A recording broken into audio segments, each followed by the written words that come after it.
Terbaik, saya ambil dua-duanya. Optik Melawai, when you expect the very best. Anggota DPR itu mendapatkan tunjangan perumahan setiap bulannya 50 juta dari bulan Oktober 2024 sampai dengan bulan Oktober 2025, yang mana uang tersebut akan dipakai untuk kontrak rumah selama masa jabatan anggota DPR 5 tahun, yaitu selama 2024 dan sampai dengan 2029.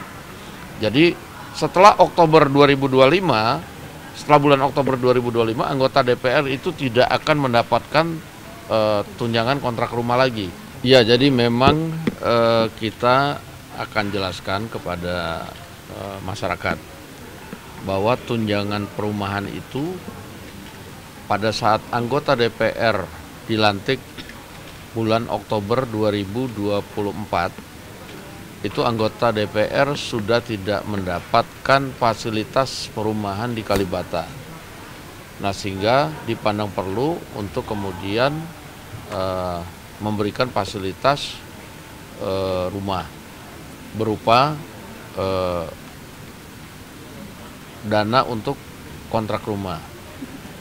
Nah, tapi karena waktu tahun 2024 itu juga anggarannya belum tersedia langsung, sehingga anggota DPR diberikan setiap bulan dari Oktober 2024 sampai dengan Oktober 2025 itu per bulan 50 juta yang nantinya akan dipakai kontrak untuk selama 5 tahun periode 2024-2029. Jadi saya ulangi bahwa anggota DPR itu mendapatkan tunjangan perumahan setiap bulannya 50 juta dari bulan Oktober 2024 sampai dengan bulan Oktober 2025, yang mana uang tersebut akan dipakai untuk kontrak rumah selama masa jabatan anggota DPR 5 tahun, yaitu selama 2024 dan sampai dengan 2029.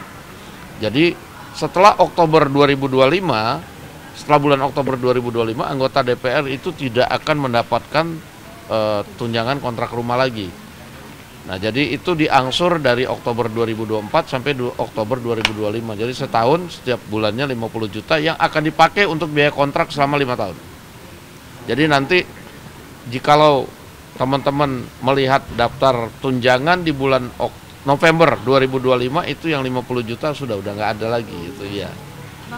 Mungkin memang penjelasannya kemarin kurang lengkap, kurang detail, sehingga mungkin menimbulkan polemik di masyarakat luas. Jadi memang karena anggarannya tidak cukup untuk diberikan sekaligus, sehingga diangsur selama setahun, itu juga untuk keperluan kontrak rumah anggota DPR selama 5 tahun. Demikian. Tapi kalau angka 50 jutanya itu didapatkan dari mana sih Bang? Dari ada yang bilang kan dari Menkyu, ada yang bilang dari Setjen, atau seperti apa? Saya kurang jelas itu kemudian diputuskannya itu, biasanya diputuskannya di Menkyu, tapi kemudian usulannya kemungkinan dari Sekretariat Jenderal dengan hitung-hitungan sewa harga sewa rumah di Jakarta untuk selama 5 tahun ya, selama 5 tahun. Oke, jadi jelas ya bahwa itu adalah untuk sewa selama 5 tahun. Bang Dasko, akibat polemik itu kan kemarin ada demo, minta tanggapannya Bang terkait demo kemarin. Ya, kalau demo kan saya sudah sampaikan berulang kali bahwa aspirasi itu kan dijamin oleh undang-undang untuk berserikat, berkumpul, menyatakan pendapat. Namun juga di dalam undang-undang atau aturan itu juga ada hal-hal yang mengatur bagaimana cara menyampaikan aspirasi, demikian. Bang Dasko, ini kan gejolak di masyarakat ini kan muncul karena kemarin ada salah satu anggota dewan yang mengatakan bahwa take home pay anggota dewan itu bisa mencapai 100 juta per bulan. Nah, ini masyarakat kemudian membandingkan ini dengan gaji yang mereka terima ini. Nah, Bang Dasko sendiri sebagai anggota dewan itu melihat sebenarnya take home pay 100 juta ini apakah berlebihan juga? Ya, kemarin itu kan yang disampaikan oleh salah satu anggota dewan itu karena digabung dengan tunjangan perumahan kan, itu tunjangan perumahan yang tadi sudah saya sampaikan. Nah, tetapi kalau tunjangan perumahan itu sudah hilang, ya kan tidak segitu besarnya itu. Bang Dasko, sebentar lagi mau disahkan terkait RUU Haji, itu seperti apa Bang Dasko? Ya kita lihat nanti bahwa di paripurna tadi saya sudah mendapatkan informasi bahwa untuk revisi Undang-Undang Haji itu sudah dirakerkan tingkat 1 dan nanti sebentar lagi akan diparipurnakan. Demikian. Saat ini ada kementerian baru nanti Pak? Ya kalau lihat dari revisi undang-undang tersebut, konsekuensinya ada kementerian baru. Tapi kita akan serahkan kepada pemerintah nanti bagaimana pemerintah mengaturnya mengenai jumlah kementerian, apakah ada yang ditambah kemudian ada yang dikurangi, atau kemudian ada yang digabung, kita serahkan kepada pemerintah. Demikian. Bang Dasko, ada desas-desus kalau tanggal 28 Agustus nanti akan ada demo lagi Pak mengenai tuntutan yang kemarin tanggal 25. Kalau dari tanggapan pimpinan bagaimana? Tanggal 25 yang mana ya? Ya bukan, maksudnya tuntutannya kan, tuntutannya apa ya?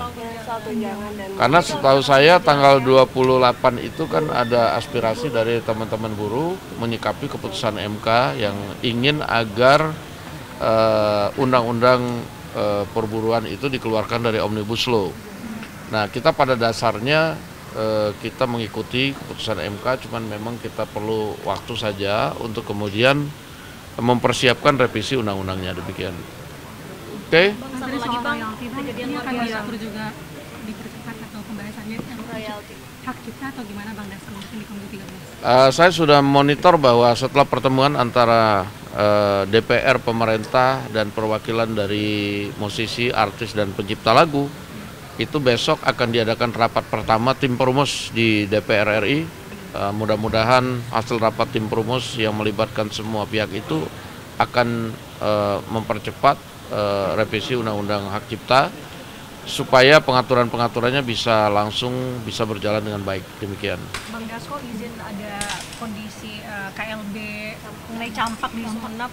Bang Dasko, ada 2.000 anak-anak jadi korban, 17 meninggal. Kalau tanggapan dari pimpinan melihat kondisi ini gimana Bang? Ya, semalam saya sudah langsung telepon dengan Menteri Kesehatan dan segera meminta diambil langkah-langkah preventif untuk agar hal tersebut bisa cepat tertanggulangi. Demikian. Terima kasih. Terbaik, saya ambil dua-duanya. Optik Melawai. When you expect the very best.